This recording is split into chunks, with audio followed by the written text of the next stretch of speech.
ನಿನ್ನ ಕಣ್ಣಿಗಂತೂ ನಾನು ನಿರುಪಯೋಗಿಗಳು, ಇನ್ನು ಬೇರೆ ಏನು ಬೇಕು ಪ್ರೇಮಯೋಗಿಯಾಗಲು. ಅರಳುವ ಸದ್ದನು ನಿನ್ನ ನಗೆಯಲ್ಲಿ ಕೇಳಬಲ್ಲೆ, ನನ್ನ ಏಕಾಂತವನ್ನು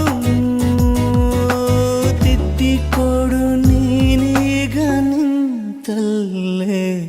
ನಾನೇನೇ ಅಂದರೂನು ನನಗಿಂತ ಚೂಟಿ ನೀನು, ತುಟಿಯಲ್ಲಿಯೇ ಮುಚ್ಚಿಟ್ಟುಕೋ ಮುತ್ತೊಂದನು.